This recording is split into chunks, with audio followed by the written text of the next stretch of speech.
27.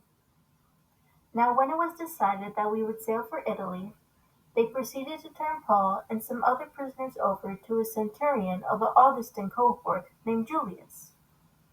And we boarded an Andromedan ship that was about to sail to the regions along the coast of Asia, and put out to sea accompanied by Aristarchus, a Macedonian of Thessalonica.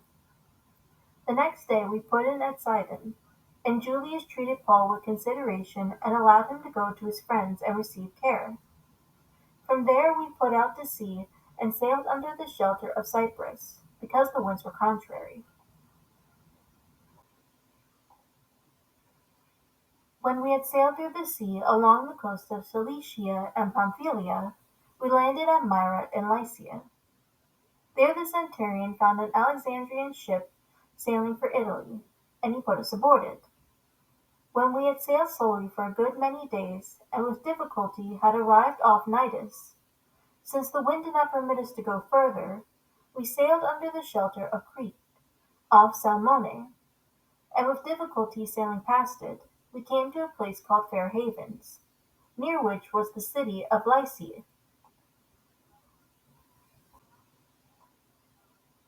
When considerable time had passed and the voyage was now dangerous, since even the fast was already over, Paul started admonishing them, saying to them, Men, I perceive that the voyage will certainly be with damage and great loss, not only of the cargo and the ship, but also of our lives. But the centurion was more persuaded by the pilot and the captain of the ship than what was being said by Paul.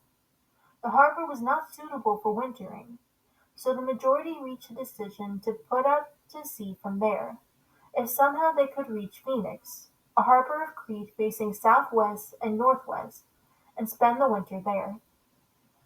When a moderate south wind came up, thinking that they had attained their purpose, they weighed anchor and began sailing along Crete, closer to shore. But before very long a violent wind called Euraquilio rushed down from the land. And when the ship was caught in it and could not head up into the wind, we gave up and let ourselves be driven by the wind. Running under the shelter of a small island called Caudia, we were able to get the ship's boat under control only with difficulty. After they had hoisted it up, they used supporting cables in undergirding the ship, fearing that they might run aground in the shallows of Syrtis. They let down the sea anchor and let themselves be driven along in this way.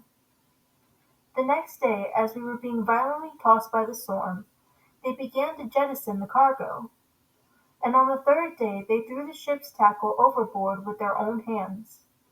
Neither sun nor stars appeared for many days, and no small storm was assailing us. From then on all hope of our being saved was slowly abandoned.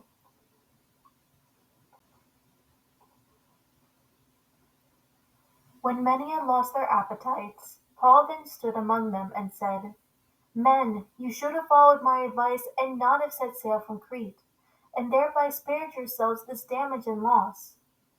And yet now I urge you to keep up your courage, for there will be no loss of life among you, but only the ship. For this very night an angel of Yahweh to whom I belong, whom I also serve, came to me, saying, Do not be afraid, Paul, you must stand before Caesar. And behold, Yahweh has graciously granted you all those who are sailing with you. Therefore keep up your courage, men, for I believe Yahweh that it will turn out exactly as I have been told. But we must run aground on a certain island.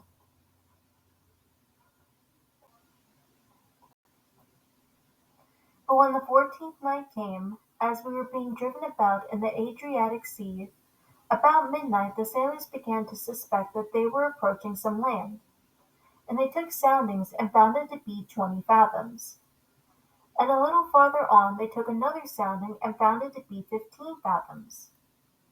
Fearing that we might run aground somewhere on the rocks, they cast 4 anchors from the stern and prayed for daybreak.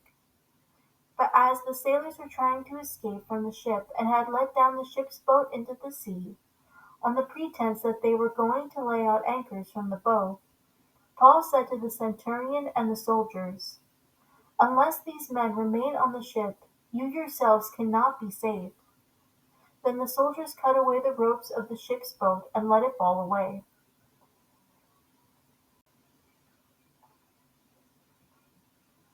Until the day was about to dawn, Paul kept encouraging them all to take some food, saying, "Today is the 14th day that you have been constantly watching and going without eating, having taken in nothing.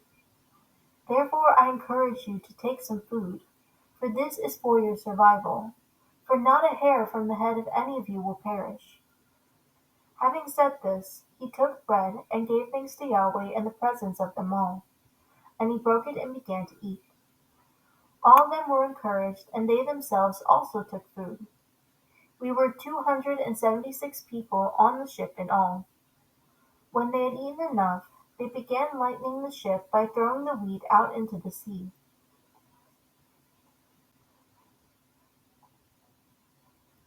Now when day came, they could not recognize the land, but they did notice a bay with a beach, and they resolved to run the ship onto it if they could.